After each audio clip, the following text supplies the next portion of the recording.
പിടുത്തവും ഉണ്ടായിരുന്നില്ല. ഒടുവിൽ കുത്തിയതോട് ജംഗ്ഷനിലെത്തിയപ്പോൾ വണ്ടി സൈഡായി. അപ്പോഴാണ് ഡ്രൈവിംഗ് സീറ്റിലിരുന്നയാൾ ആദ്യമായി പുറത്തിറങ്ങുന്നത്. നേരെ നിൽക്കാൻ ബുദ്ധിമുട്ടുള്ളതുകൊണ്ടായിരിക്കും ജീപ്പിനെ ചാരിയായിരുന്നു നിൽപ്പ്. തൊട്ടു പിന്നാലെ ബോണറ്റ് ഉയർത്തിവെച്ചു. പഴയകാല തീവണ്ടിയെ അനുസ്മരിപ്പിക്കുന്ന രീതിയിൽ ബോണറ്റിനുള്ളിൽ നിന്നും പുകയുയരുന്നു.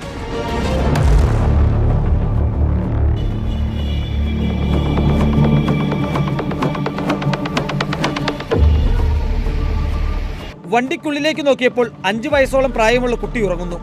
വണ്ടിക്കുള്ളിൽ ലഗേജുമുണ്ട്. എന്താണ് സംഭവിച്ചതെന്ന് ചോദിച്ചപ്പോൾ മറുപടി ഇങ്ങനെ: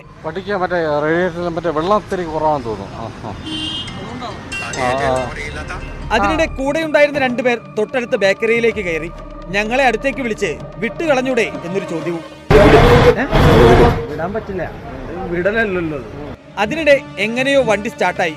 കൂടെയുള്ളവർ ബേക്കറിയിൽ നിൽക്കുമ്പോൾ ഡ്രൈവർ വീണ്ടും വാഹനത്തിനകത്ത് കയറി. ഈ അവസ്ഥയിൽ വണ്ടി കൊണ്ടുപോകും